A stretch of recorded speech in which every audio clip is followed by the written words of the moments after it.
নমস্কার, welcome to my channel. সোমার aroma রেঞ্জের পক্ষ থেকে আমি সোমা বলছি। আমার আজকের রেসিপি আম দই। বানানো খুবই সহজ, সময়ের লাগে খুব কম, আর খেতেও হয় অসাধারণ। দেখে নেওয়া যাক আমাদের সবার প্রিয় আম দইয়ের রেসিপি।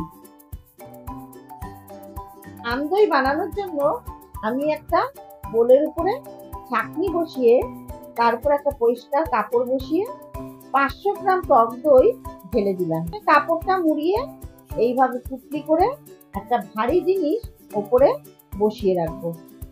এইভাবে আমি 1 ঘন্টা রেখে দেবো। এতে জলটা ভালো মতো ঝরে যাবে, তাতে টক দইয়ের টক ভাবটা অনেকটাই কমে যাবে। আমি এখানে দোকানের কেনা টক দই দিয়ে বানিয়েছি, আপনারা চাইলে ঘরে পাতা টক দই দিয়েও বানাতে পারেন। এবারে আমি একটা মাঝারি সাইজের হিমসাগর আম এইভাবে টুকরো টুকরো করে কেটে একটা মিক্সিং জারের মধ্যে ঢেলে দিলাম। আর দিলাম 2 টেবিল স্পুন চিনি। এবারে স্মুথ পেস্ট তৈরি করে নেব। আম পেস্ট করে একটা ছাঁকনিতে ঢেলে ভালো করে ছেঁকে নেব। যদি আঁশ থাকে তাহলে আঁশটা আলাদা হয়ে যাবে। আম আমার ছেঁকে নেওয়া হয়ে গেছে। এবারে 1 ঘন্টা পরে দেখুন জলটা পুরো ঝরে গেছে। এবার একটা বোলের মধ্যে জল ঝরানো টক দই ঢেলে দেব।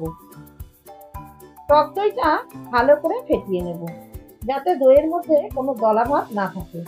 যত ভালোভাবে ফেটানো হবে দই কিন্তু ততই স্মুথ হবে, আর দইটা ততই খেতেও ভালো হবে। দই ভালো মতন ফেটানো হয়ে গেছে।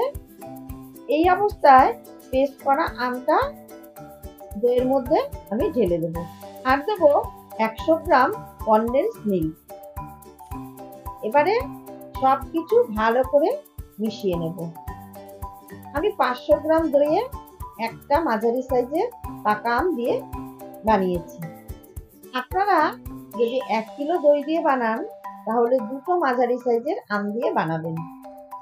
আমি এখানে কোনো রকম এসেন্স বা কালার ব্যবহার করিনি, একদম ন্যাচারাল সবকিছু দিয়েই বানিয়েছি।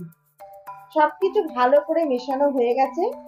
এবারে আমি এই সেরামিক্সের পাত্রগুলোর মধ্যে মিশ্রণটা ঢেলে দেব। প্রত্যেকটা পাত্র অ্যালুমিনিয়ামের ফয়েল দিয়ে ঢেকে দেব। পাত্রগুলো অবশ্যই কিন্তু ঢেকে দেবেন। অ্যালুমিনিয়ামের ফয়েল যদি বাড়িতে না থাকে তাহলে ছোট ছোট স্টিলের প্লেট দিয়ে ঢেকে দিলেও হবে। আমার কাছে সেরামিক্সের এইরকম পাত্র ছিল, তাই আমি এর মধ্যে বানালাম। আপনারা চাইলে যে কোনো স্টিলের বাটি বা অ্যালুমিনিয়ামের বাটিতেও এইরকম ভাবে দই বানাতে পারবেন। কড়াইতে জল দিয়ে আগেই আমি স্টিম করে রেখেছিলাম। এবার প্লেটের উপরে আমি প্রত্যেকটা পাত্র বসিয়ে ঢাকনা দিয়ে ঢেকে দেব লো ফ্লেমে 15 মিনিটের জন্য। 15 মিনিট পর আমি গ্যাসের ফ্লেম অফ করে রেখেছিলাম। এবারে আমি ঢাকনা তুলে দেখে নেব দই কেমন জমেছে। দেখুন দই একদম পারফেক্ট জমে গেছে। এবারে নর্মাল ফ্রিজে 1 ঘন্টা রেখে ঠান্ডা করে নেব।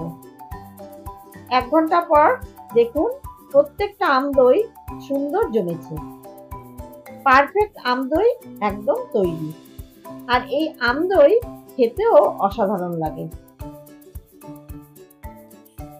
সহজ পদ্ধতিতে বানানো আমার এই আম দই আপনাদের কেমন লাগলো অবশ্যই আমাকে জানাবেন। ভালো লাগলে আমার চ্যানেল সাবস্ক্রাইব করে পাশে থাকার অনুরোধ রইল। বেলটাতে প্রেস করে অল নোটিফিকেশন অবশ্যই অন করে রাখবেন, তাহলে নতুন নতুন রান্নার আপডেট খুব তাড়াতাড়ি আপনাদের কাছে পৌঁছে যাবে। আর অবশ্যই লাইক, কমেন্ট ও শেয়ার করবেন। ধন্যবাদ।